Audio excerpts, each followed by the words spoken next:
soir c'est l'anniversaire de Jonathan. Et on le fête ce soir. Zalto, Mazalto!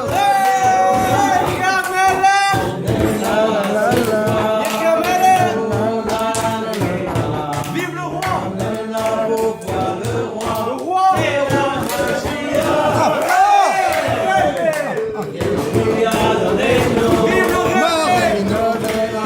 Vive le roi, monsieur!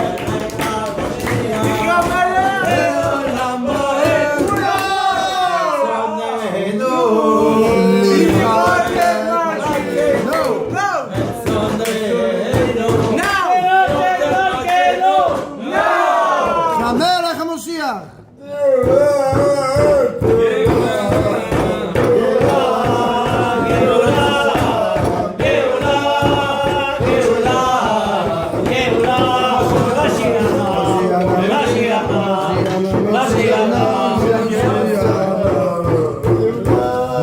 Myriam, Baruch Hashem, on a des invités ce soir. On va remercier nos amis, nos frères, nos associés d'Eretz HaKodesh qui font toutes les semaines, c'est le numéro 350. Donc il nous reste 8 numéros pour arriver à Mashiach. Vive le roi Mashiach Na. On va voir si on peut la semaine prochaine, Bezrat Hashem, s'occuper de le faire en couleur. Dieu nous a envoyé une numéro en live ce soir au Fabriken. Avec la participation du maître rabbin de Charenton, Bezrat Hashem, on va pouvoir avoir des numéros pour l'équipe et chacun se chargera de le mettre dans sa communauté. Parce que ça, au moins, chacun y prend. Même si on a 2, 3, 4, 5, 10, peu importe les années où on est. Ah, mais pour les enlever, tu les connais les mecs. Hein, non, oh là là là là. On va pas là-dedans, Ruben, on parle Géoula. Géoula, on pense bien, on parle bien, Vous nous mettre l'œil, et on agit bien. Déjà pas comment les mettre. Déjà même dans les mettre rabat. Cette semaine, Dina Shamaï, l'impact d'un Fabriken, la semaine dernière, pour Betia, l'anniversaire du Rabbi Maharaj, du Rabbi Lechatchila River, on a raconté une histoire merveilleuse qui s'est passée à Pessah. On ne pensait pas que ça allait toucher jusqu'à Jérusalem. Yerushalayim Ira Kodesh, et notre frère Gabriel Bekouch et l'équipe de la Géoula Menucha Rachel, dans le Vive le roi Mashiach de cette semaine, ils ont imprimé l'histoire qu'on a racontée. C'est-à-dire qu'il s'est cassé la tête à écouter, à marquer chaque lettre, chaque mot. C'est pas, c'est quand je raconte une histoire. Je raconte. Là, je suis en train de parler. Va l'écrire après. Donc, félicitations à l'équipe de la Géoula. Merci à Gabriel et à Menucha Rachel. L'histoire de ce Ritat qui fait le tour du monde une fois de plus. Ça, c'est la Géoula. Qu'est-ce qui se passe? Hein? On fait un zoom sur Vive le roi qui a 4 pages. Donc si je veux la semaine prochaine, Blin et avec l'aide de Dieu, on sera dans le métallisage, donc on l'aura en couleur. Amen! Amen. Et si ça fonctionne, on fera une édition spéciale pour la France. Avec des pubs de... Ah ouais, c'est pas mal ça. Bah Pas oui. mal. Ah oui, d'accord, j'ai compris. Tu veux, d'accord. Donc, on va dire un mot à Jonathan qui est son anniversaire, c'était dimanche, on le fête aujourd'hui. Dallas. Merci, Lechaim. Donc, on va demander 3 minutes 58 d'attention Ruben. Le Dvar Machoud de cette semaine, qui est extrêmement puissant, car le Rabbi Shlita Melech HaMashiach, le Rabbi qui est vivant, bientôt on va voir concrètement que c'est vrai tout ce qu'on dit depuis des années, et qui va nous décrire concrètement c'est quoi la Géoula. Et c'est sur cette base qu'on peut déduire que la délivrance est là, et qu'on doit introduire le Aleph de Aloufo Shel Olam, c'est-à-dire Hachem dans le monde. C'est dans le mot Gola qui devient Géoula, on a déjà vu ça. Mais ça c'est technique. Mais le Rabbi ce qu'il veut c'est que ça, qu'on ne fasse pas être de la technique, qu'on l'installe dans notre vie. Vous comprenez ou pas? Tu vas apprendre à l'université.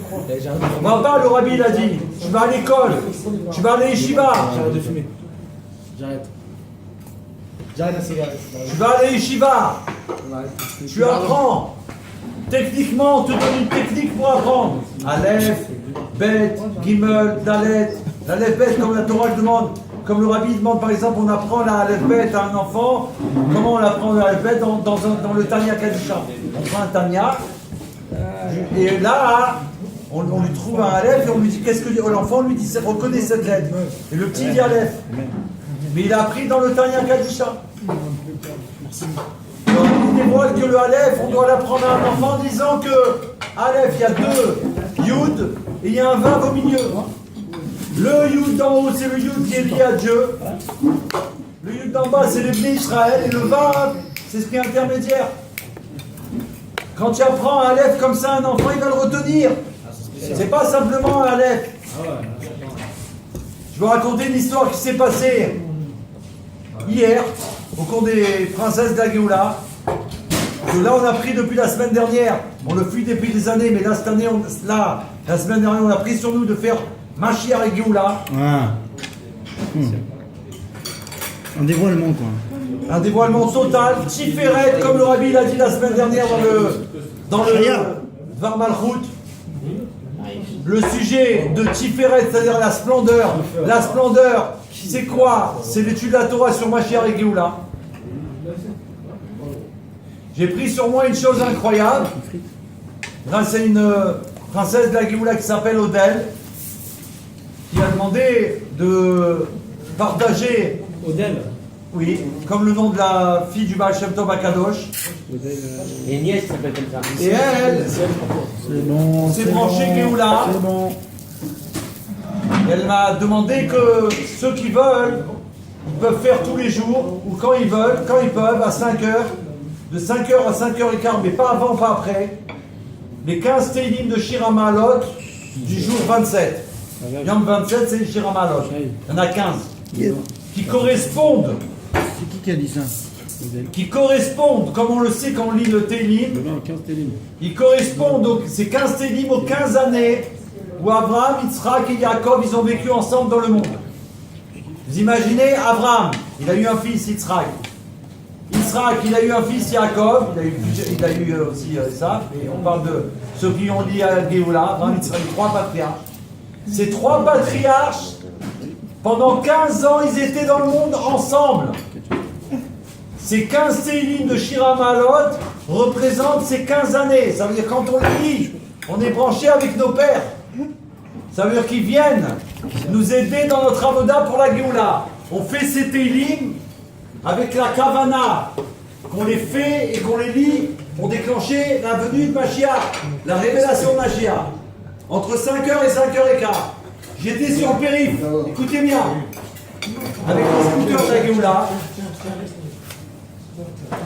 Et j'étais en train de penser, comme ça une idée m'est venue, en roulant pour aller au cours des princesses de la Géoula. Hier c'était. J'ai dit peut-être que aujourd'hui, avant de commencer le chiour de Dvar Malchut et de Mashiach et Géoula pour les princesses de la Géoula, je vais commencer par lire les 15 Teilim, puisque ça va correspondre à l'heure que Odel nous a donnée. Et peut-être que je vais le faire à cette heure-là. Je me pose la question moi-même en roulant. À ce moment-là, en roulant, vous savez que sur le périph', il y a des panneaux. Il y a des panneaux, des fois ils te disent embouteillage, 10 minutes, 15 minutes. Tu vois ça, tu as déjà vu? Oui ou non? Qu'est-ce que je vois marquer? Je vois marquer au moment où je pense à ça, le mot Pelé. Pelé, Pelé. Ah, Pelé, brésilien. Pelé, ça veut dire mêlée, merveille. Merveille. Et normalement, il ne peut pas y avoir. En hébreu, ça veut dire merveille. Et moi, je vois Pelé. Je dis, mais comment c'est possible qu'il y a marqué Pelé? Donc je comprends que l'idée qu'Hachem m'a envoyé de faire les Teilim, il faut le faire, ça va être une merveille. Et après, quand je continue à rouler, je dis, mais pourquoi il y a marqué Pelé? Et sur le panneau suivant qui va m'apparaître, il y a marqué chapelle. J'ai dit, ah, j'ai compris. CHA, il ne marchait pas sur le panneau d'avant, il restait Pelé. Mais j'ai dit, c'est la divine providence qui m'a répondu. Je suis arrivé au cours, je leur annonce qu'on va faire les Teilim, les 15. Je l'ai fait, écoutez bien. Ouais. À la fin du chiour que j'ai fait en live, que Dieu m'a permis de faire en live, je regarde combien il y a eu de participants, alors que j'avais prévenu personne. Hein. J'ai pas fait une annonce, je l'ai fait comme ça. Il y avait 111 participants au moment où je finis le cours. 111 participants, c'est Gematria, Pélé. Parce que Aleph, à l'envers, c'est Pélé. Aleph, c'est Aleph, la bête P. À l'envers, ça fait Pélé. Ça fait Gematria 111.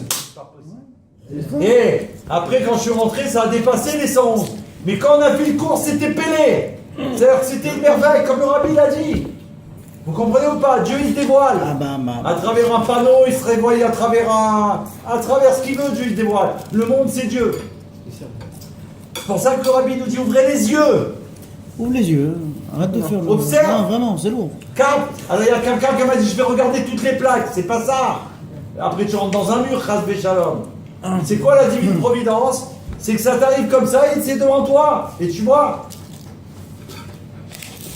Donc, le Dvar Malchut de cette semaine pour nos frères, et encore un grand shkoyer à l'équipe de Vive le Roi, 770.com en Eretz HaKodesh depuis des années. Ils se tapent, mes frères. On est associés sur le temps qui a marqué le nom du site.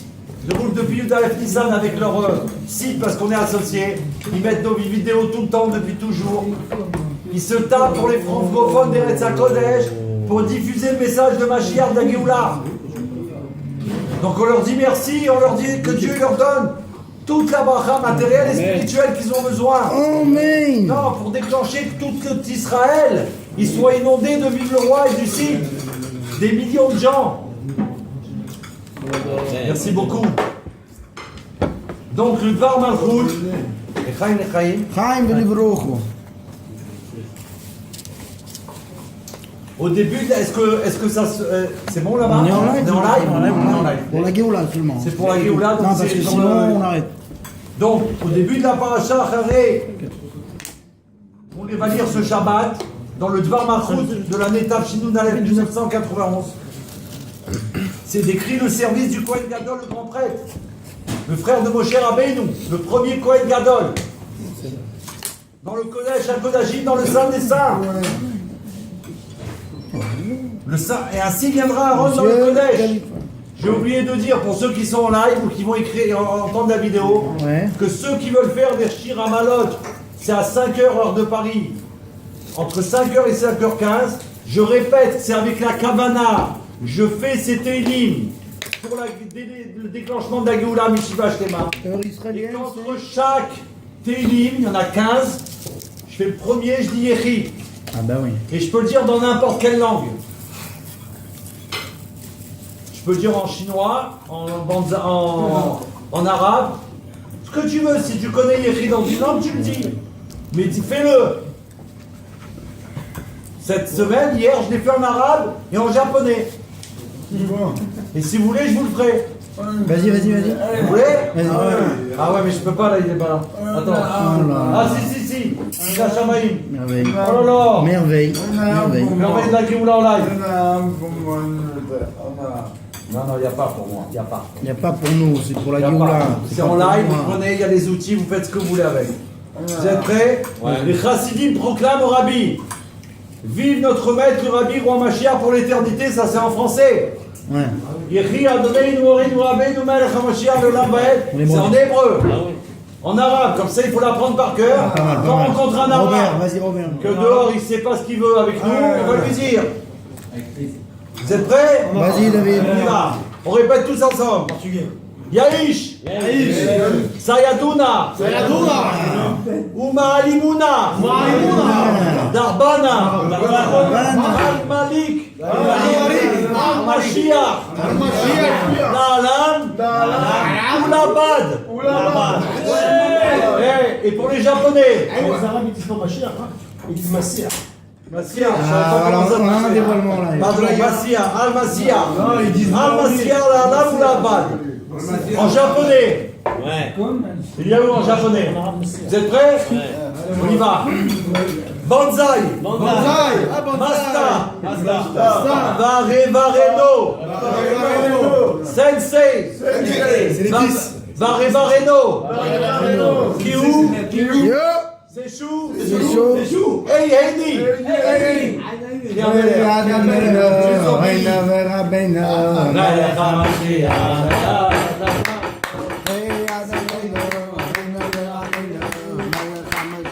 Alors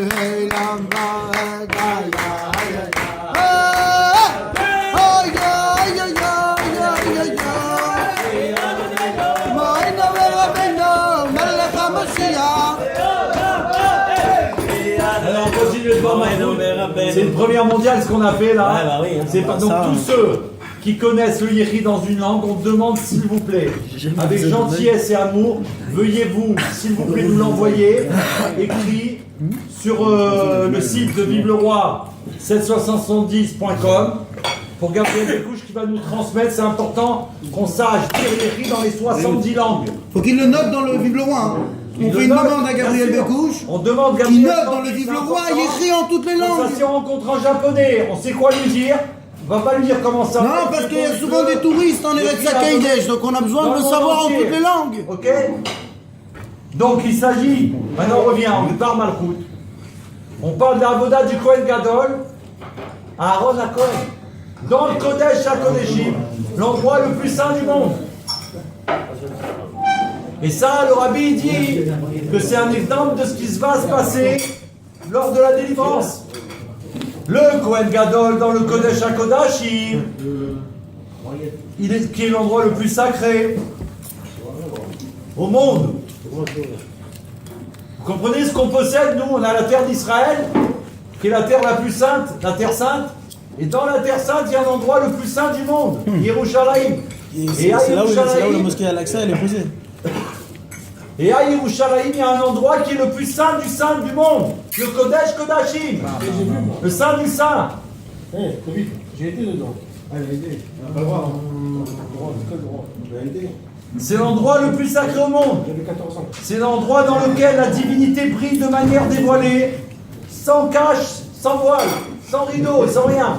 C'est le dévoilement de Dieu total. En même temps, c'est un endroit réel dans le monde. Ça veut dire qu'en même temps que c'est caché, c'est un endroit qui existe vraiment. Vous comprenez? Matériellement, il existe. Et à l'intérieur, on ne pouvait pas avoir de mesure.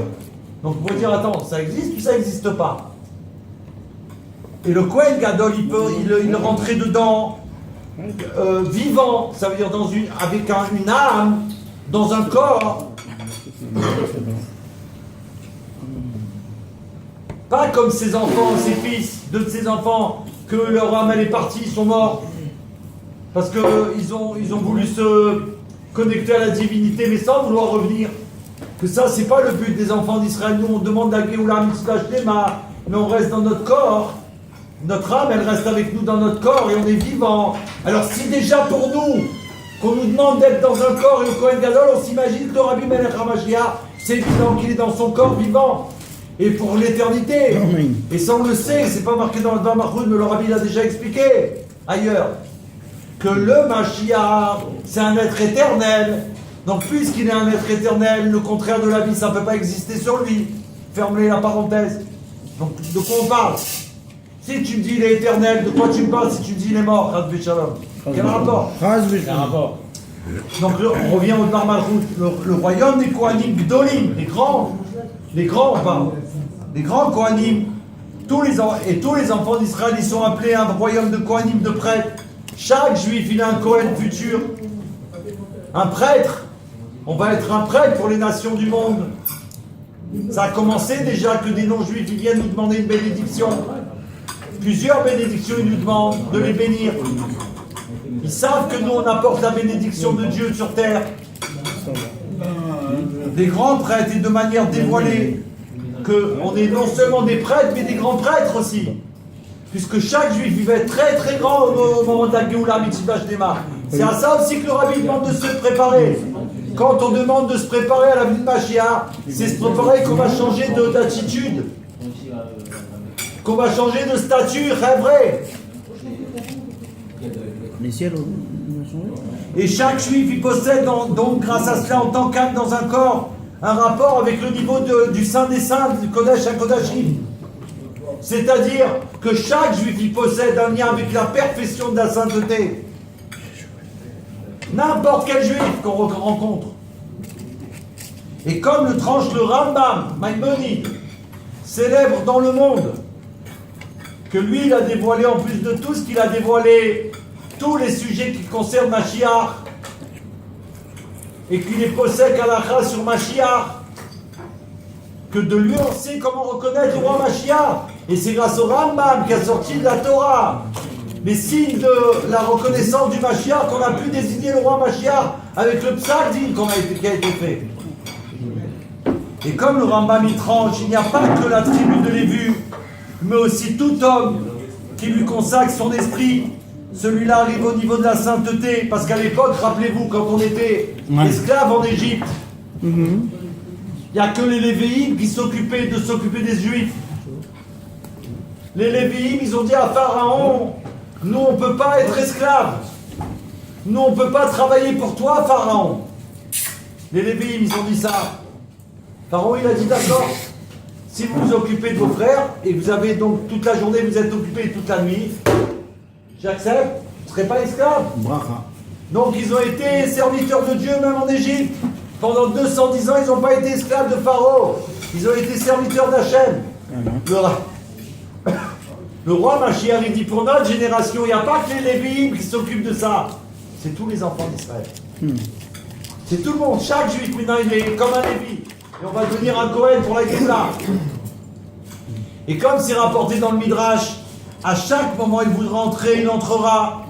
Que quand il y aura la Géoula, quand le Mashiach il va se révéler, qu'est-ce qui va se passer? Chaque juif, il pourra rentrer dans le Kodesh à Kodashim quand il voudra. À l'époque, c'est avant, il y a longtemps, c'était que le Kohen Gadol et que le jour de Kippour. Un jour par an. Au moment de la Géoula, chaque juif qui va avoir un statut de Kohen Gadol, il pourra rentrer quand il voudra dans le Kodesh Kodashim.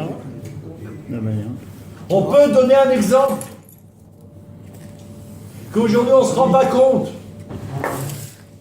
qu'aujourd'hui on n'a pas besoin d'aller au 770, que si on a une demande à faire au roi, on écrit une lettre. Bien sûr, avant on essaye d'aller au mikvé, on essaye de mettre de la tzedaka, de faire des télim, et qu'après on écrit au Rebbe Melech HaMashiach, et qu'après on met notre lettre dans Igerot Kodesh,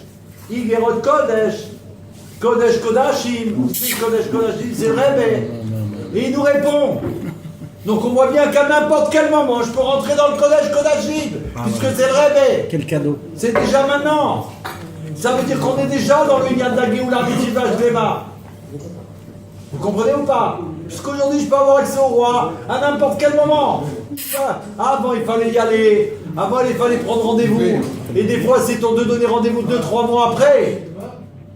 Aujourd'hui, tu as besoin d'une réponse, et tout de suite, à l'instant. Le rabbi, le roi Mashiach répond à chaque juif. Plus que ça, on a vu que les hadiths clairs, des non-juifs qui écrivent au rabbi pour avoir une réponse. Et ils ont une réponse. Pourquoi? Parce qu'ils sont chez Mashiach. Ils sont connectés avec la Géoula. Donc à chaque moment, il voudra entrer, il entrera dans le Kodesh Kodashim. Il faut souligner que chaque juif possède le pouvoir de se hisser au niveau du Kodesh Kodashim. Et ça, c'est ce qui va se passer dans le futur.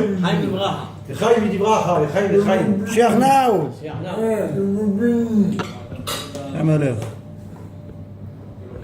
Alors maintenant, il va expliquer avec une histoire, le rabbi. Le roi Mashiach, il va nous transmettre une histoire. Et on pourra mieux comprendre tout ceci en inspirant de l'histoire des prophètes. Lorsqu'au moment du danger, Yehosheva Kasha Yoash, qui était un descendant de, écoutez bien, qui était un descendant de la lignée de David, il était enfant, il a caché, et sa nourrice l'installa dans la chambre d'Élie, qui était dans la montée en direction du Kodesh Kodashim, du Saint des Saints. Et il resta avec elle dans le temple de l'Éternel, se tenant caché pendant 6 ans. Parce qu'on voulait atteindre à sa vie. Et c'était à son époque le seul qui restait de la lignée de David Ameler, par Shlomo. Donc Mashiach. Si Chas Veshalom, il aurait attrapé que Dieu en préserve. Ça n'a pas été fait, mais c'est pour lui. Il a été caché pendant 6 ans. De là, nous comprenons qu'alors qu'il était dans le Kodesh HaKodashim, il a été caché dans le Kodesh HaKodashim. Il avait là-bas même tous ses besoins matériels. Il pouvait manger, boire et dormir. Mais en vérité, c'est exactement là-bas la véritable place de tout juif. Où c'est que c'est la place? Où c'est que c'est notre place? Qu'est-ce qu'on fait ici? Et qu'est-ce qu'on fait là? Incroyable. On est les enfants d'Hachem, on doit être dans le Kodesh Kodashim. Étudier, connaître Hachem, la splendeur de Dieu à travers les mots de la Torah. On va dire un mot du livre qu'on m'a offert. C'est Odel qui m'a offert. Je vais vous faire un cadeau ce soir. Parce que Ruben, il est très chaud pour ça. J'ai une nièce qui s'appelle Odel. Comme nous le constaterons lors de la délivrance véritable et complète. C'est vrai, Tout en de vert. suite. Mais ça se dévoile lorsque le danger, lors d'une descente, quand Chasvé Shalom, il y a une descente, on a peur. On se dit, oulala, c'est quoi cette catastrophe? Ça fait peur. À l'image de l'élévation, comme par exemple l'élévation de la délivrance qui vient grâce au travail réalisé pendant la Gola. Oh. C'est quoi une descente? Une descente, c'est ce qu'on vit en ce moment. Ruben, grave là. Grave, Ruben. Mais là, le Rabbi il explique que cette Même descente, pas une descente là. elle permet à chaque juif d'être brisé. On a du mal à remonter là. Écoutez, Ça se voit, ça se voit. écoutez, parce que si on ne descend pas, on a notre ego. Il est KO, le mec. Cette descente, elle permet d'être brisé. C'est-à-dire, t'es brisé. Je dis comment? Je vis avec ma chière depuis des années. J'essaie d'étudier devant ma je viens tous les jeudis au Fabrigen. Et j'en fais d'autres ailleurs. Etc. Et tout ce qu'on fait pour la Géoula. Et je descends et je tombe comme ça. Chasvé Shalom. En vérité, c'est que pour qu'on soit brisé. C'est comme si Hachem nous a fait tomber lui-même. C'est pour le bien. C'est fait exprès. C'est pour le Parce bien. qu'il n'y a que quand quelqu'un il est brisé, c'est-à-dire qu'il est complètement KO, c'est-à-dire qu'il n'existe plus, que là, comme il n'existe plus, Dieu il peut révéler sa lumière infinie dans lui. Tant que tu as un vase plein, tant que tu as un vase avec, tu vois là il reste une goutte, c'est-à-dire il reste quelque chose de moi. Quand je suis vide comme ce verre, alors je peux le remplir totalement de la lumière divine. Donc Dieu il veut qu'on descende jusqu'en bas des profondeurs de ce monde. Et là, quand on est brisé, c'est-à-dire qu'on reconnaît qu'il n'y a rien que Dieu. Moi, avant d'être brisé, je croyais que j'avais compris un mot du Rabbi. Je dis, attends, j'ai appris une sira, j'ai appris un mot Fabrigen, je suis un grand. Je suis un grand, je croyais que j'étais un grand. Alors, il faut que Hachem, si on peut dire, on va tomber, on va comme si on a un croche-pied. On tombe, on se débat, on se retrouve tout en bas. On se rappelle même plus. Vous savez qu'une fois, le Baal Shem Tov à Kadosh, il a eu une épreuve terrible. Il a tout oublié la Torah. Quoi? Tout. Tout oublié la Torah. Alzheimer? On parle pas de... Moi, ça m'est arrivé dernièrement.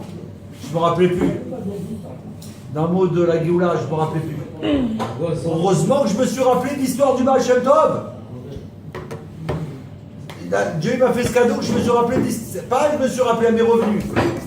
Mais le Baal Shem Tov, c'est moi, c'est rien ce que je connais, donc ce que j'ai perdu, en vérité. Vous comprenez? Je connais Aleph. J'ai dit Aleph, c'est Pélé. Ça, je me rappelle. Mais le Baal Shem Tov, il connaît tout. Toute la Torah, les secrets des secrets, tout. Imagine, il oublie tout. Chasvé Shalom. Sa fille, elle était avec elle, Odel. Qu'est-ce qu'elle a fait? Il ne se rappelait plus de rien. Il ne se rappelait même plus qui c'était. Sa fille ne se rappelait plus qui c'était. Il a pris un point. Il ne savait plus. Possible. Mais c'était une épreuve terrible. Pendant combien de temps? Ça a duré un instant, mais c'est ce que c'est un instant. Il a dit ah, c'est ce que c'est tu crois que c'est ça va, ça Non, mais c'est-à-dire qu'il s'est pas montré devant ses élèves dans sa chambre, quoi. Et à Odel, qu'est-ce qu'elle a fait? Sa Attends. fille, qu'est-ce qu'elle a fait? Sa fille chérie, sa fille sainte du Douchine syndicaire, elle lui a réappris le Aleph Bet. Elle lui a enseigné Aleph. À sa fille? Non, sa fille, elle lui a enseigné Aleph. Aleph, c'est Aleph. D'accord. Aleph, un Yud en haut, un Yud en bas, un Vav qui est à l'intermédiaire. Il a réappris Aleph Bet. Et grâce au fait qu'il a réappris Aleph Bet, Il s'est rappelé, au Hachem, Dieu l'a fait que grâce à l'Aleph Bet, puisqu'il y a tous les secrets qui sont dans le Aleph Bet, il a appris toute la Torah. Attends, on peut pas, on n'a pas dit le. T'as compris? C'est-à-dire que c'est une chute. Nous, on a une chute. Grâce à ça, bien qu'il était au plus haut niveau des niveaux de tous les niveaux, puisqu'il a rencontré le Mashiach, Baal Shem Tov, il a reçu la mission du Mashiach, et il a réalisé qu'on est là. Nous, on est les enfants du Baal Shem Tov à Kadosh. Et le Rabbi nous a transmis son enseignement, que jusqu'à l'extérieur, on dévoile la Géoula. Ça a été fait déjà. Mais c'est notre génération. Oh là, il veut plus rien faire lui, ça a été fait, ça a été fait. C'est Rabbi qui veut. Ouais, c'est bon, on a fait rien, on a fait rien. Pourquoi tu es là? On est en train de dire que cette chute, en vérité, Pourquoi t'es là si alors? elle est très Sors de là, on a fini, on a tout fini. basse, c'est la preuve même que l'élévation elle est très très grande. Parce que plus tu tombes bas, plus tu tombes en bas, et plus la source elle est élevée.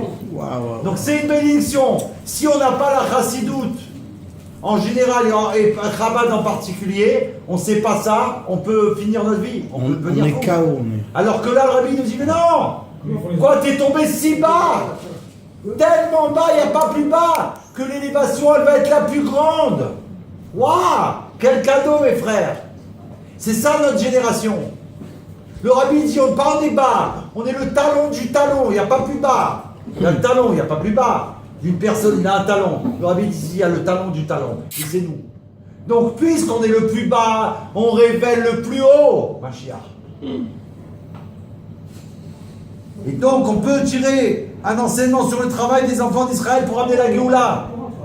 Et la façon, ça veut dire quoi? C'est-à-dire du fait qu'on est arrivé au plus bas, on a les plus grandes forces du monde. En ce qui concerne l'action, la Géoula ne vient que par le travail de l'exil, de la galoute, du dévoilement du maître du monde. Nous, on doit dévoiler le maître du monde. Et il se dévoile à nous, donc on doit dire à nos frères, regarde telle affiche. C'est un message de Dieu. Regarde. Oh. Mais il faut ouvrir les yeux. T'as compris ou pas? On ne doit pas oublier qu'on est la dernière génération d'exil. Mais c'est fini tout ça. On est la première de la délivrance. Ça, c'est l'actualité. L'actualité, c'est quoi? Les news, c'est pas le vote. Actualité, les news de la Géoula. Nous sommes arrivés à être maintenant la génération de la Géoula. Dernière d'exil, on a passé tout ça. On est la première de la Géoula. C'est nous. Et le Saint béni soit-il nous aide. Hachem, il nous vient en aide. Il nous aide, chaque juif, à voir les derniers événements dans le monde. Et comment le monde lui-même, il aide. Et il amène avec le monde, il nous vient en aide. On voit bien avec ce qui se passe. Le monde, il vient en aide au Bnei Israël pour faire tchouva. Avec amour et joie. Pas parce qu'il y a les élections. On fait tchouva parce qu'on est prêt pour entrer dans le bétail.